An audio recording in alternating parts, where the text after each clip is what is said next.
شکریہ.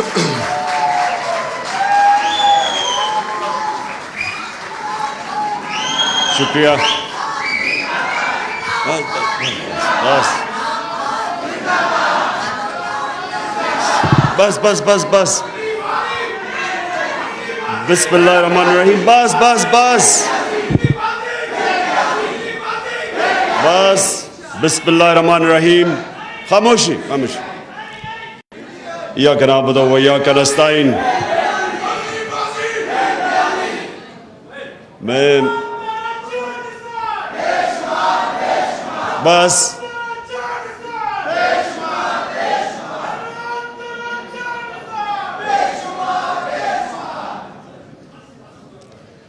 بسم اللہ الرحمن الرحیم. اچھا جی، میں سب سے پہلے میرے ہمسائے اعتزاز حسن نے ایک کامنٹ کیا، پہلے میں اپنی بات ادھر سے شروع کرتا ہوں. انہوں نے کہا کہ بہت زیادہ اپنی تقریروں میں اب دین کا استعمال کرتے ہیں. دیکھیں، میں پہلے یہ واضح اس لیے کرنا چاہتا ہوں کہ اگر میرے میں اللہ ایمان نہ ڈالتا تو میں کبھی پولیٹکس میں نہ آتا، کیونکہ ایک آدمی جس کو اللہ سب کچھ دے بیٹھا تھا، جس کو پولیٹکس کچھ دے ہی نہیں سکتی تھی، شاید ہی کسی پاکستانی کو اللہ نے اتنی شہرت اور سب کچھ دیا، تو مجھے تو پولیٹکس سے پہلے مل چکی تھی. میں صرف پولیٹکس میں ایک وجہ سے آیا تھا کہ میرا دین ہی نہیں، جو بھی اللہ نے دنیا میں پیغمبر بھیجے، وہ ان کی جو بنیادی چیز کہ دنیا میں آنے کا مقصد کیا ہے، وہ تقریباً سارے بھی جتنے اللہ کے پیغمبر انہوں نے ایک ہی بات کی کہ جتنا اللہ آپ کو نوازتا ہے، جتنی آپ کو نعمتیں بخشتا ہے، اتنی آپ پہ ذمہ داری ڈال دیتا ہے کہ آپ ان نعمتوں سے اپنے ملک میں انسانیت کی کیسے خدمت کرتے ہیں. یہ سارے اللہ کے دینوں کی بنیادی میسج ہے. تو دو طرز ہیں زندگی کے، ایک آپ اپنے لیے جیے اور آسان زندگی ہے وہ، اور میرے لیے بڑی آسان زندگی تھی، اور ایک دوسرا ہے کہ آپ ذمہ داری باحیثیت انسان اپنی ذمہ داری اٹھائیں اور کوشش کریں کہ اپنے معاشرے کے اندر لوگوں کی زندگی بہتر کریں. تو یہ دو مختلف، ایک مٹیریلسٹ وے آف لائف ہے اور دوسرا اسپریچول وے آف لائف ہے. تو میں تو اس لیے آیا تھا پولیٹکس میں، اور میں نے جب آیا تو اس سے کافی دیر پہلے اسٹڈی کیا کہ وہ جو ہمارے نبی صلی اللہ علیہ وسلم کا دور تھا مدینہ میں، تو وہ کیا چیزیں تھیں جو انہوں نے، وہ کیوں اللہ ہمیں کہتا ہے کہ اس نبی کے راستے پہ چلو، ان کی سنت پہ چلو، ان کی شریعہ پہ چلو، کیوں کہتا ہے اللہ؟ تو وہ میں نے آنے سے پہلے ہی اس نتیجے پہ پہنچ چکا تھا کہ اللہ ہماری بہتری کے لیے کہتا ہے. سارا جو قرآن میں اللہ کا جو اللہ کے جتنے بھی احکامات ہیں وہ ہماری بہتری کے لیے ہیں، کیونکہ اللہ تو بے نیاز ہے، اس کو تو خود کفیل ہے، اس کو تو ہم کوئی فائدہ نہیں اور نقصان پہنچا سکتے. تو ساری چیزیں قرآن کے اندر انسان کی بہتری کے لیے ہیں. آپ اس راستے پہ چلیں گے جو آپ نماز میں کہتے ہیں کہ اللہ ان کے راستے پہ چلا، جن کو نعمتیں بخشی، ان کے نہیں جو دوسرے راستے پہ چلے گئے، وہ ہماری بہتری کے لیے ہے. سو اس لیے جو وہ مدینہ کی ریاست کے 3 اصول تھے وہ لے کے چلا تھا آج سے میں 26 سال پہلے. خودداری، کبھی ایک مسلمان معاشرہ کسی کی غلامی نہیں کرتا، یہ سب سے پہلے لا الہ الا اللہ، یہ آپ کو خوددار بناتا ہے. دوسرا کہ انسانی معاشرے میں انسانیت ہوتی ہے، جانوروں کے معاشرے میں سروائیول آف دا فٹسٹ ہوتی ہے. انسان فرق یہ اس طرح ہے کہ وہ کمزور کی جتنی زیادہ انسانیت اتنی وہ مدد کرتا ہے کمزور کی، جانوروں کے معاشرے میں نہیں ہے. تو یہ سارے پیغمبروں نے بلکہ یہ انسانیت کی بات کرتے تھے. اور تیسری چیز ہے انصاف. یہ 3 فنڈامنٹل پرنسپلز ہیں جس پہ مدینہ کی ریاست کھڑی ہوئی تھی. اس میں اور بھی بہت چیزیں تھیں لیکن ان پرنسپلز کے اوپر باقی چیزیں بنی تھیں. تو یہ آج سے 26 سال پہلے میں نے اپنی پارٹی کا منشور رکھا تھا اور تب میں پولیٹکس میں آیا تھا. اور کبھی بھی کوئی انسان اپنی زندگی کے 22 سال سٹرگل نہیں کرتا کسی چیز کے لیے اگر وہ کوئی ذاتی مفادات کے لیے ہو, جب جس کے پاس پہلے سب کچھ ہے. تو اس لیے میں کبھی کسی کے دین کے اوپر کامنٹ نہیں کرتا. کیا وہ ایتھیسٹ ہے, کیا وہ دینی ہے, جو ایگنوسٹک ہے, یہ انسان کے اوپر ہے. یہ اللہ نے ہمیں یہ نہیں کہا کہ صرف ان سے بات کرو جو کہ صرف ایمان والے ہیں. ہمارا تو اللہ کا ایک تحفہ ہے میرے نظر میں کہ جس کو ایمان دے دے وہ تو سب سے زیادہ, اگر اللہ, میں اپنے بچوں کے لیے ہمیشہ دعا کرتا ہوں کہ ان کو اللہ ایمان دے, کیونکہ وہ سب سے بڑا اللہ کی بلیسنگ ہے, اس کا تحفہ ہے. اب میں آتا ہوں جی آج کا جو موضوع ہے, یہ کنیکٹڈ ہے ایکچولی میری 26 سال پہلے جس کی وجہ سے میں پولیٹکس میں نام رکھا تھا انصاف کی تحریک, کیونکہ میں اپنے تجربے سے, میں کوئی اسلام کا اسکالر نہیں تھا, میں نے تو صرف اپنی زندگی کا جو تجربہ تھا, جو ساری دنیا میں دیکھی, کانٹراسٹ دیکھتا تھا.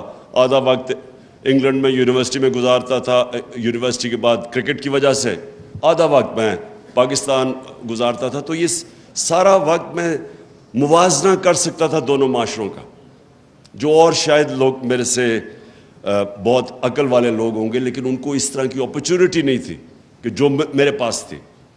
تو میں اپنے تجربے کے اس کے اوپر پہنچا اس نتیجے پہ کہ اگر ایک معاشرے کے اندر انصاف نہیں ہے وہ معاشرے میں خوشحالی نہیں آتی. ابن خلدون اپنی جو مسلمانوں کی بلکہ دنیا کا ایک اپنی ٹائم کا جس کو کہتے ہیں فادر آف ماڈرن ہسٹوگرافی, اس سے بڑا کوئی ذہن نہیں تھا. وہ لکھتا ہے کہ میری زندگی کا تجربہ قرآن پڑھ کے بھی اور زندگی کا تجربہ یہ ہے کہ اللہ نے انسان کو زمین پہ بھیجا ہی ایک مقصد سے ہے کہ میری زمین پہ انصاف قائم کرو. اور یہ جو ونسٹن چرچل کی جو بات کی جاتی ہے جب برطانیہ تباہ ہو رہا ہوتا ہے تو وہ تب کہتا ہے, وہ پوچھتے ہیں جی ہم بچ جائیں گے, اس نے کہا کیا اگر آپ کی عدالتیں انصاف دے رہی ہیں تو آپ تباہ نہیں ہو سکتے. حضرت علی رضی اللہ تعالیٰ کہتے ہیں کفر کا نظام چل جائے گا لیکن ناانصافی کا نظام نہیں چل سکتا. تو یہ میں 26 سال پہلے اس تحریک انصاف کی تحریک کا نام رکھا تھا. رول آف لا جو ہے وہ فنڈامنٹل چیز ہے جو فرق کرتا ہے معاشروں میں. ابھی رول آف لا انڈیکس کی بات کر رہے تھے گوندل صاحب کہ ہم 130 نمبر پہ ہیں, دنیا میں 130 نمبر پہ ہیں. سوئٹزرلینڈ دنیا میں نمبر 1 پہ ہے. رول آف لا انڈیکس پہ سوئٹزرلینڈ نمبر 1 پہ ہے, ہم 130 پہ ہیں. سوئٹزرلینڈ کے کیونکہ میں نے سوئٹزرلینڈ دیکھا ہوا ہے, اس کی صرف کمال ایک ہے کہ ان کے زبردست پہاڑ ہیں.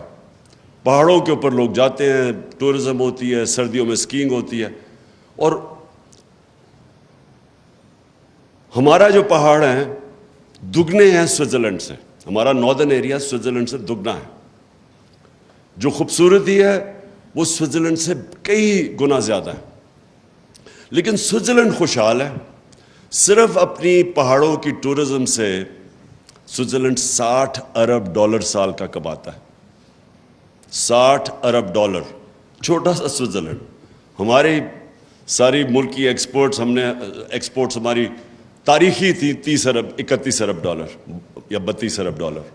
ان کو صرف ٹورزم سے $60 ارب ملتا. سوئٹزرلینڈ ٹورزم سے پیسے اس لیے نہیں بناتا کہ ان کی ملک میں خوبصورتی زیادہ ہے, وہ اس لیے بناتا ہے کہ وہاں رول آف لا ہے, وہاں کوئی قانون سے اوپر نہیں ہے. اس ملک کے اندر ان کی عدالتیں انصاف کرتی ہیں. اس کے ملک کے اندر جو عام شہری ہے اس کو اس کے ملک کا قانون مکمل طور پہ تحفظ دیتا ہے طاقتور سے.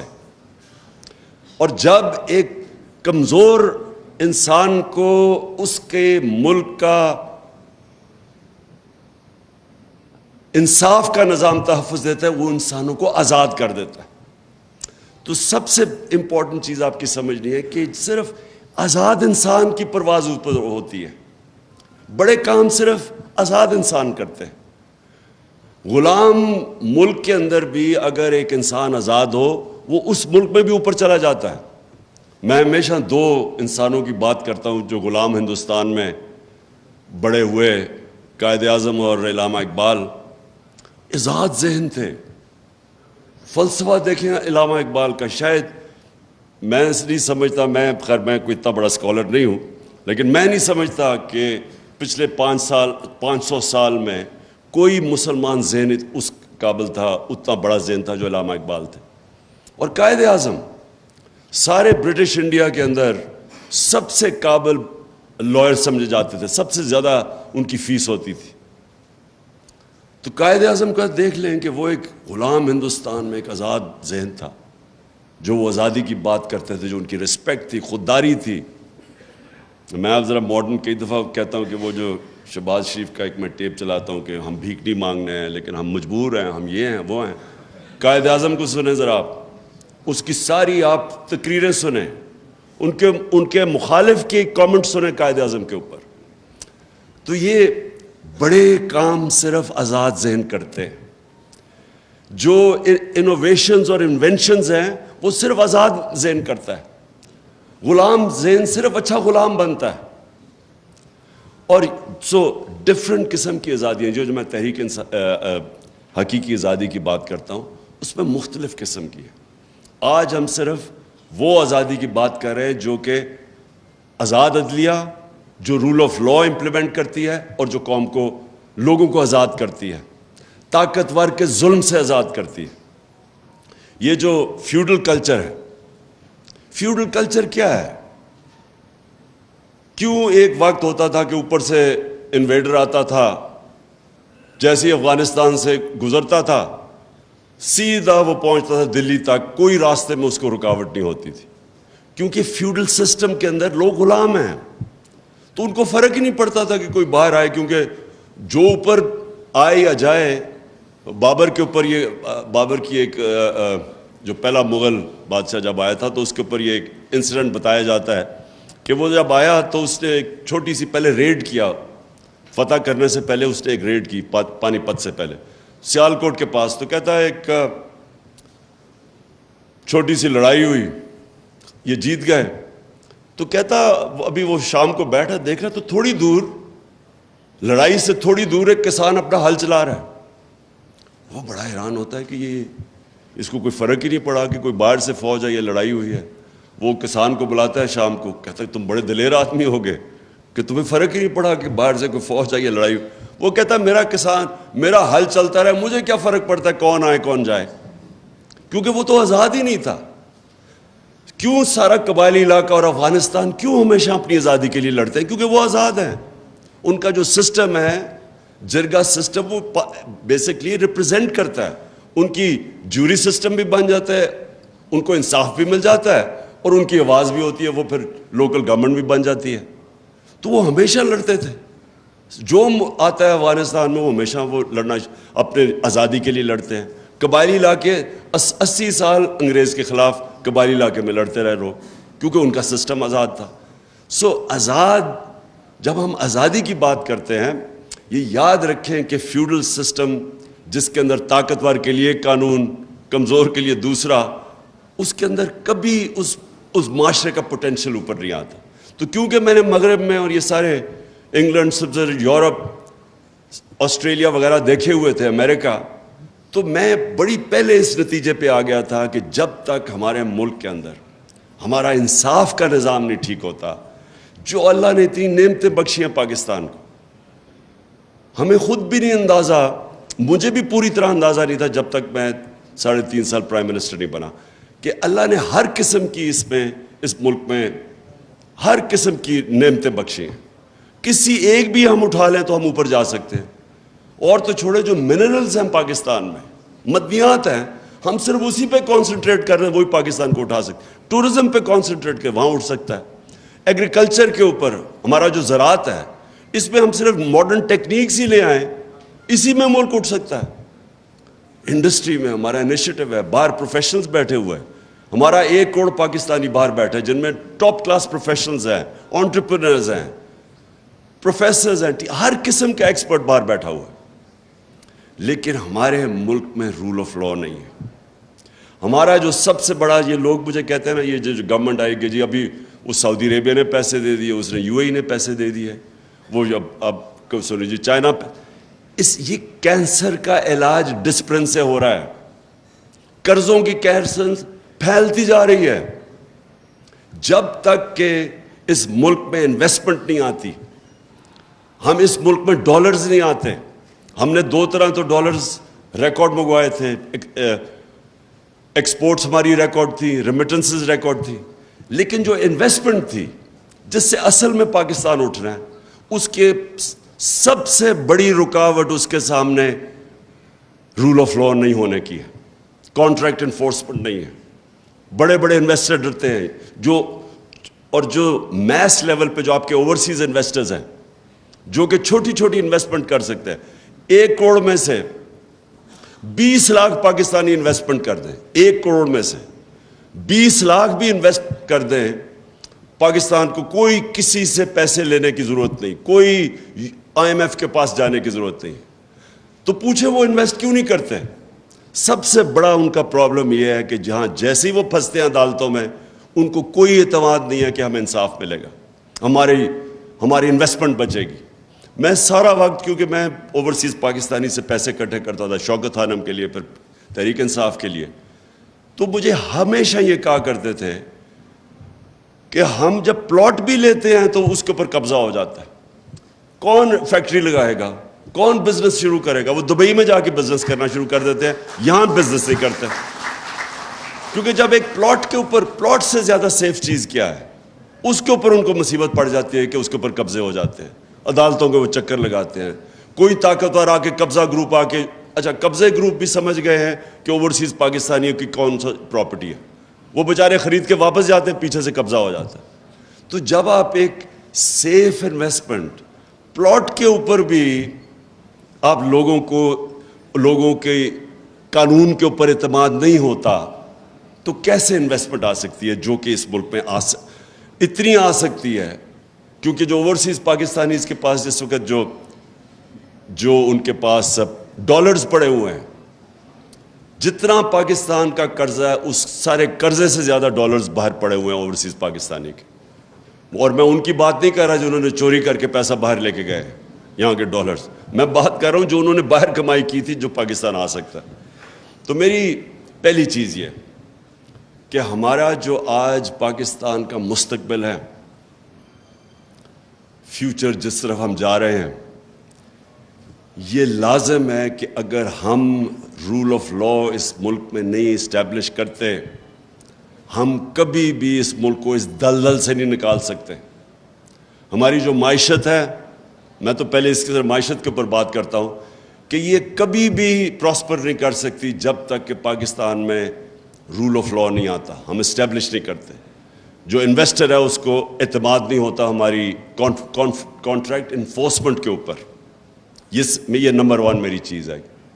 نمبر 2, انسان کا جو پوٹینشیل ہے اس ملک میں وہ کبھی ریلیز نہیں ہوگا جب تک کہ انسان کو ہم پروٹیکشن نہ دیں, جب اس کے بنیادی حقوق کو ہم پروٹیکٹ نہ کریں. آپ کے سامنے یہ کلاسک کیس ہے, شہباز گل کا یہ کلاسک کیس آپ کے سامنے ہے. ایک آدمی کو اغوا کیا جاتا ہے, اس کو پکڑ کے سب کے, وہ تصویر ہے کہ آئے ہیں لوگ گاڑی میں, کوئی وارنٹ نہیں دکھائی جاتی, وہ کوئی مفرور نہیں تھا, کوئی بھاگ نہیں رہا تھا. کہیں بھی جا کے آتے اس کو وارنٹ دکھاتے, جی یہ آپ کے اوپر چارجز ہیں, اس کو لے جاتے. اغوا کر کے لے کے گیا, پتہ ہی نہیں پہلے ہمیں چلا وہ گیا کدھر ہے. ادھر انہوں نے اس کو تشدد کیا, اس کے اوپر ننگا کر کے اس کو مارا, اور اس کی پھر تکلیف میں اس کی تصویریں بنائیں ننگا کر کے. تو یہ تو پہلے تو یہ ذرا سن لیں کہ یہ کس مہذب معاشرہ جس کے اندر قانون ہوتا ہے وہاں اس کی اجازت ہے. کوئی مجھے معاشرہ بتا دے دنیا میں کہ وہ اجازت دیتا ہے یہ کرنے کے لیے. تو پہلے تو اس کو مارتے ہیں, اس کے بعد پتہ چلتا ہے جی اچھا 2 دن کے بعد پتہ چلتا ہے جی اس نے وہ بہت بڑا اس نے کوئی غداری کر دیا ملک کے ساتھ. اچھا میں اب یہ اپنا کہوں کہ مجھے پتہ ہی نہیں تھا شروع میں کیا ہوا. مجھے اس کی صرف ایک میسج آئی کہ کال آئی کہ جی میں نے کوئی ٹی وی کا انٹرویو دیا, اس میں تھوڑی سی کنٹروورسی ہے. میں نے کہا کیا کر جی, میں نے کہا تھا کہ کوئی ان لافل کمانڈ نہ سنو, بس یہ میری آخری بات ہوئی ہے اس سے. میں نے کہا اچھا ان لافل وہ تو سب کہتے رہتے ہیں. بعد میں پتہ چلا اس نے وہ جو ایڈ کر دیا جی گورنمنٹ آفیسز. اس کے بعد میں پتہ چلا کہ اصل میں تو یہ وہ اصغر خان کا کیس تھا, اس کے اندر عدالت ہی وہی باتیں کر رہی ہے. یعنی وہ کوئی اتنا بڑا جرم نہیں تھا کہ اس کو اس طرح پہلے اغوا کرو پھر مارو, اس سے پھر پتہ نہیں کیا. اور اس کو جو حال تھا, مجھے تو بعد میں وکیلوں نے بتایا کہ اس کا وہ مینٹلی ٹوٹل شیٹر کر دیا انہوں نے اس کو. تو کیا ہوگا کہ اس کو بالکل ہی مینٹلی ایک آدمی کو, اچھا وہ چلے یا تو ہونا وہ کوئی اس طرح کا جو جیل سے اندر باہر جاتا ہو, وہ تو تکڑے ہوتے ہیں لوگ. وہ پروفیسر وہاں کا, وہ امریکن یونیورسٹی کے اندر وہ لیکچر دے رہا ہے, اس کو یہ جب ٹریٹمنٹ کی گئی تو اس کا اوپر جو ذہنی طور پہ گزرا ہوگا, میں بھی حیران کہ سوچیں اس کی فیملی ہوگی, اس کی وائف ہوگی, وہ کیا اس کی تصویریں دیکھ رہی ہیں, وہ کیا سوچتی ہوں گی. اس کے رشتہ دار, اس کے بھائی, اس کے فادر ان لا میرے پاس آئے, وہ سارے اس کو دیکھ کے ایک آدمی کو اس طرح بریک کرنا. اور جو کر رہے تھے ان کو کوئی خوف نہیں تھا قانون سے, ان کو کوئی فکر نہیں تھی کہ ان کا کوئی احتساب ہوگا, کوئی قانون ان کو انصاف کے کٹہرے میں کھڑا کیا جائے گا, کوئی فکر نہیں تھی ان کو. ظلم کرتے ہیں, پولیس سے پوچھتے ہیں, بعد میں پولیس کہتے جی ہم نے تو نہیں کچھ کیا. تو پھر کس نے کیا؟ کون تھا اس کے پیچھے؟ جو بھی پیچھے تھا وہ اپنے آپ کو قانون سے اوپر سمجھتا ہے. وہ سمجھتا تھا کہ پاکستان کا قانون میرے اوپر نہیں لاگو ہوتا. اور یہ ہے المیہ ہمارا. اور پھر وہ خاتون میجسٹریٹ, وہ بڑا جی عمران خان کو دہشت گرد بنا دیا مجھے, کہ وہ میں نے اس کو کہہ دیا ہے کہ جب خاتون میجسٹریٹ کے پاس آیا, جب اس کو پتا تھا تشدد ہے, آج ثابت ہوا ہے کہ اس کے اوپر تشدد ہوا ہے, عدالت میں اس کی رپورٹ دی گئی ہے کہ اس کے اوپر تشدد ہوا ہے, اس نے پھر اس کو پولیس کے پاس ریمانڈ پہ بھیج دیا. یعنی کوئی چیک کرنا چاہیے. اور کیا ان کی کوئی اکاؤنٹیبلٹی نہیں ہے کہ ایک آدمی دیکھ رہے ہیں تصویریں اس کی, دیکھ رہے ہیں وہ پبلک میں بالکل مینٹلی بریک ہوا ہے, اس کو پھر پکڑ کے واپس بھیج دیا اسی پولیس کے پاس, اور چیک بھی نہیں کیا کہ اس کے اوپر تشدد ہوا ہے یا نہیں. اور پھر یہ جو آئی جی اور ڈی آئی جی ہے, کون ذمہ دار ہے کہ ایک آدمی کو آپ نے غیر قانونی طور پہ اٹھا کے تشدد کیا؟ کدھر یہ اجازت دیتا ہے؟ اور اس کے اوپر اچھا میں کہہ رہا ہوں کہ قانونی کارروائی کریں گے, وہ کہتے جی دہشت گرد ہے. سوچ لے کہ اچھا پہلے وہ غلط کام کر رہے ہیں, ان کے غلط کام کرنے کے لیے ہم کہہ رہے ہیں قانونی کارروائی کریں گے, اور وہ اوپر سے دہشت گردی کا پرچہ کروا دیتے ہیں میرے اوپر, اور جناب وارنٹ نکال دیتے ہیں. یہ ساری کہ ہمارے ملک میں قانون کی حکمرانی نہیں, طاقت کی حکمرانی ہے. جو طاقتور ہے وہ قانون سے اوپر ہے, جو کمزور ہے اس کی حفاظت نہیں کرتا قانون. اس لیے یہ بڑا امپورٹنٹ ہے کہ ہم اپنے ملک میں جد و جہد کریں. یہ پاکستان کی فیوچر کی جنگ ہے. یہ جو آپ انصاف کی جو تحریک ہے اس ملک میں رول آف لا قائم کرنے کے لیے, یہ ملک کا فیوچر ہے. یا ایک طرف یا ملک ادھر جائے گا اور یا دوسری طرف تباہی کی طرف جائے گا. اگر اسی طرح اس ملک کے اندر قانون کی حکمرانی نہ ہوئی, میں آپ کو کہتا ہوں کہ کوئی طریقہ ہی نہیں ہے کہ ہم یہ معاشی تباہی سے بچ سکتے ہیں. کوئی کسی کے پاس آنسر نہیں ہے. وہ بڑا سنا تھا جی, بہت بڑا جینیس تھا شہباز شریف. لوگوں نے ریئلائز نہیں کیا کہ اشتہاروں کے اندر ہی وہ جینیس تھا. ساری ترقی اشتہاروں میں تھی. جب سے وہ آیا مجھے کوئی یہ بتا دے کہ ان کے پاس کون سا ہے. یہ جو ہم قرضے لیتے جا رہے ہیں, گروتھ ریٹ کم ہوتی جا رہی ہے, انڈسٹری سکڑتی جا رہی ہے, کسانوں کے پاس اتنی زیادہ مہنگائی کر دی ہے, بجلی کی دگنی قیمت کر دی ہے بجلی کی. کسانوں کے پاس ٹیوب ویل چلانے کے پیسے بل آ رہے ہیں. عام بیچارہ مڈل کلاس سفید پوش, برے حالات ہیں لوگوں کے. تو اکانومی سکڑ رہی ہے, قرضے بڑھتے جا رہے ہیں. تو ہمارے پاس کدھر سے ویلتھ کریشن ہوگی کہ ہم یہ قرضے واپس کریں؟ کدھر سے دولت میں اضافہ ہوگا؟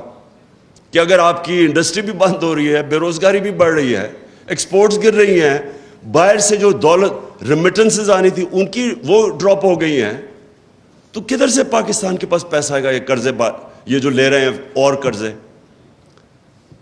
کوئی ہمارے پاس راستہ نہیں کہ اگر ہم نے اس ملک کو معاشی طور پہ ٹھیک کرنا ہے تو یہ ایک بڑی یہ ساری اوور آل پکچر کے اندر جس کے اندر قانون کی حکمرانی آنی پڑے گی، جس کی وجہ سے انویسٹر آئے گا پاکستان میں، اور پھر نہ ہی ڈیموکریسی آ سکتی ہے۔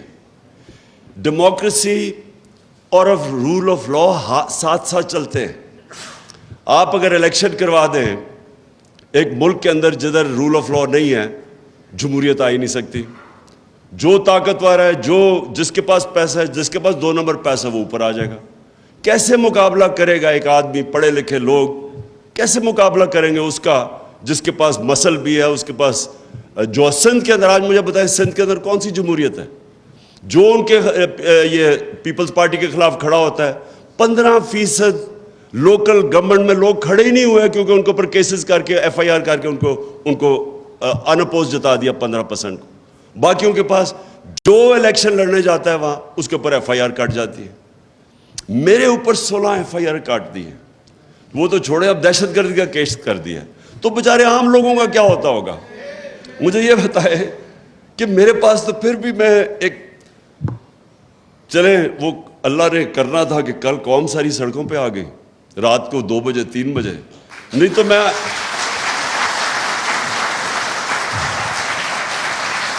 لیکن میں یہی سوچ رہا تھا کہ میں اگر عام ایک شہری پاکستانی ہوتا، میں شہباز گل ہوتا، تو ابھی تک انہوں نے مجھے اٹھا کے وہ جیل میں جا کے اسی طرح پھینٹا لگانا تھا جو اس بیچارے سے کیا۔ اور کس سے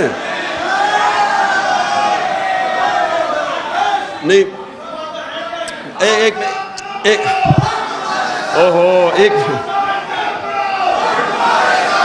بس بس بس بس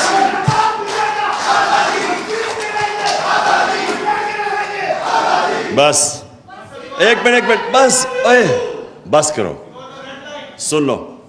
میں صرف آپ کو یہ میرا مقصد آپ کو سمجھانے کا ہے کہ ایک عام آدمی پاکستان میں جس دن ہمارا قانون اس کو تحفظ دے گا کہ پہلے تو ڈریں گے لوگ اس طرح کا پرچہ کرنے کے لیے، جو ایسا پرچہ کرے گا دہشت گردی کا اس کے اوپر سوالات پہلے عدالت پوچھے گی کہ تمہاری جرت کیسے پڑی، کیوں نہیں اس طرح ہوتا۔ میں برطانیہ میں کتنے 20-30 سال دیکھا، کیوں کسی کے اوپر اس طرح نہیں ہوتا؟ کیونکہ وہاں کی عدالتیں تکڑی ہیں، وہ طاقتور کے بوجھ لیتی ہیں، کھڑی ہو جاتی ہیں انصاف کے لیے۔ جرت نہیں ہوتی گورنمنٹ کی اس طرح کی چیزیں کرنی وہاں، کوئی بھی طاقتور وہاں کوئی اسٹیبلشمنٹ کی جرت نہیں ہوتی کہ لوگوں کے حقوق کے اوپر اس طرح ان کو اسائیڈ کر کے، ان کو سیٹ اسائیڈ کر کے ان کے اوپر کرے جو شہباز گل سے ہوا ہے۔ اور کتنے شہباز گل ہیں پاکستان میں جن کی طاقت نہیں، ان سے آپ یہ کریں، اور جو تھوڑا سا طاقتور فضل الرحمان ٹائپ کہے کہ میں 10,000 لوگ ہی لاؤں گا، اس کو آپ ہاتھ ہی نہ لگائیں، وہ جو مرضی کہتے۔ میرا پوائنٹ یہ ہے کہ جمہوریت تب آتی ہے جب ایک لیول پلینگ فیلڈ ہوتی ہے۔ Level playing field rule of law آتا ہے اس ملک کی عدالتوں سے۔ جب عدالتیں انفورس کرتی ہیں رول آف لا، وہ الیکشنز میں حقیقی جمہوریت آتی ہے۔ اگر آپ کے رول آف لا نہیں ہے، آپ الیکشنز کروائیں گے تو اس طرح کے کرمنلز اسمبلی میں آتے ہیں۔ میرے دوست اعتزاز، میرے ہمسائے اعتزاز حسن ایک اور بات کی کہ مجھے مفاہمت کرنی چاہیے، آصف زرداری کا انہوں نے نام لیا۔ میں اب اس کا جواب صرف اس طرح دینا چاہتا ہوں کہ دیکھیں، آپ سیرت نبی پڑھیں، ہمارے نبی صلی اللہ علیہ وسلم کی زندگی پڑھیں، کوئی دنیا کی تاریخ میں ان سے عظیم انسان نہیں آیا نہ آ سکتا. لیکن ان سے یہ بھی یاد رکھیں, ان سے زیادہ رحم دل انسان کوئی نہیں تھا. رحمت للعالمین تھے, سارے انسانوں کے لیے, مسلمانوں کے لیے نہیں, انسانوں کے لیے رحمت بن کے آئے تھے. لیکن اچھا, فتح مکہ کے بعد سب کو معاف کر دیا, وہ لوگ جنہوں نے ان کے اوپر ظلم کیا تھا.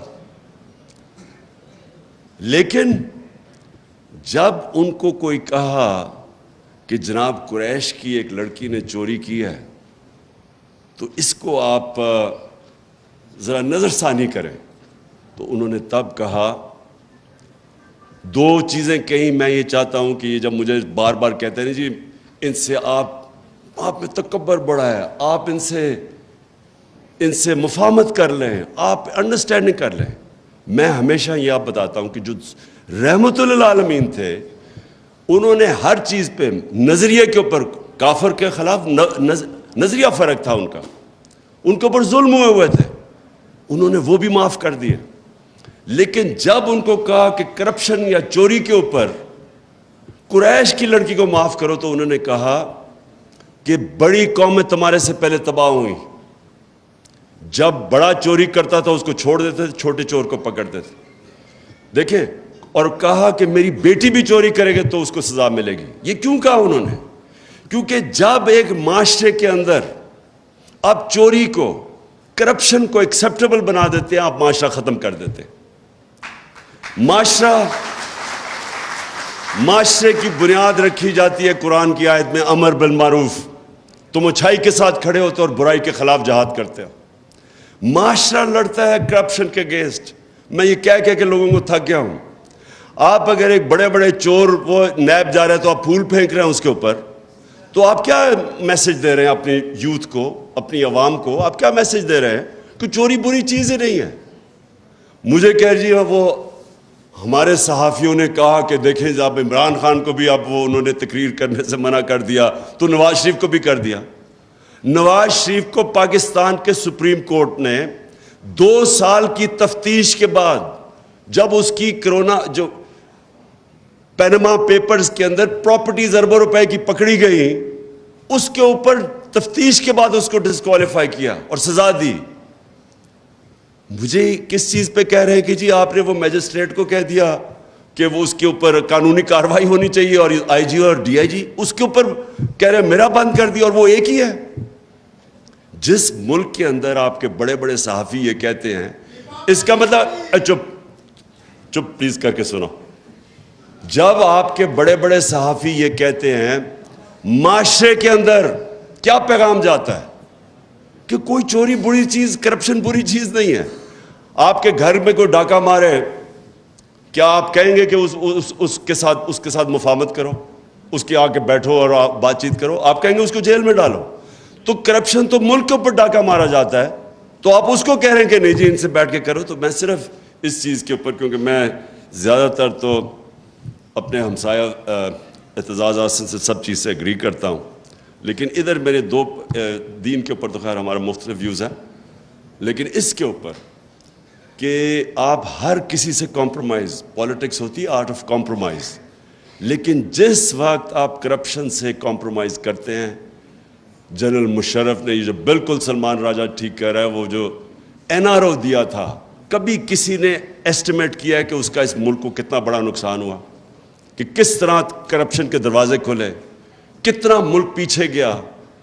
مجھے جب گورنمنٹ میں 4 گنا زیادہ قرضہ, ہمارا نیشنل ڈیٹ بڑی 6 ٹریلین سے پہنچ گئی 30 ٹریلین پہ.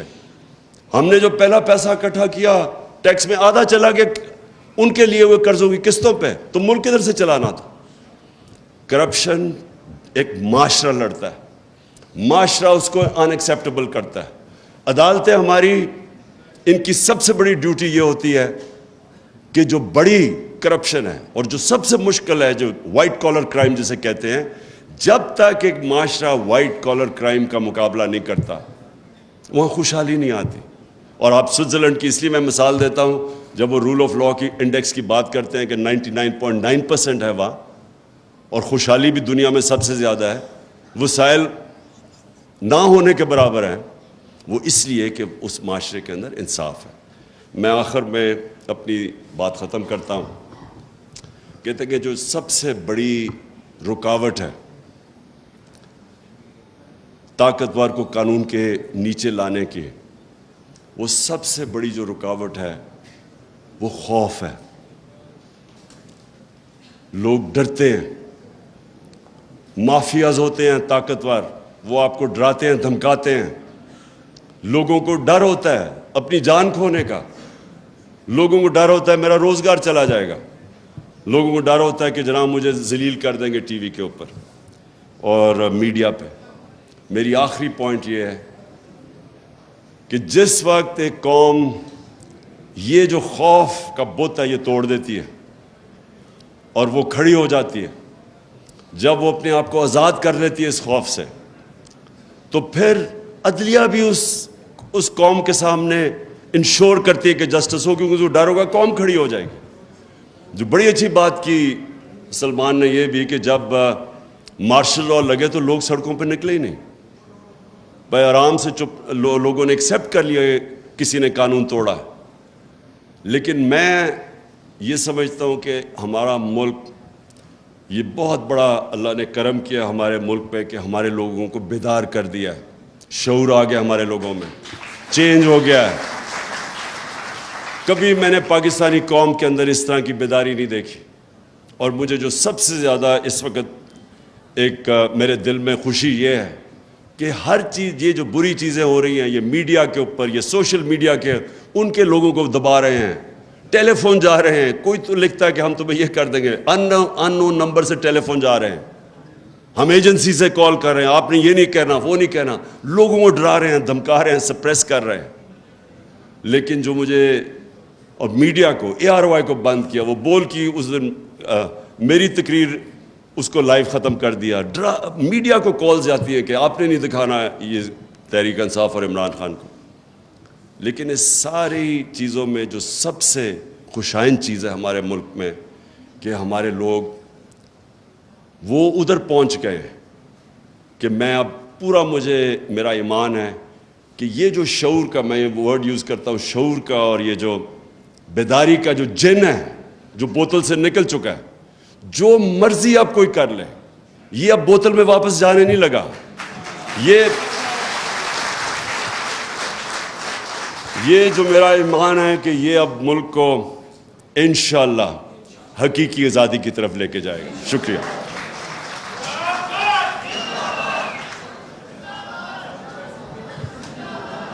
سب کا شکریہ. چائے تیار ہے.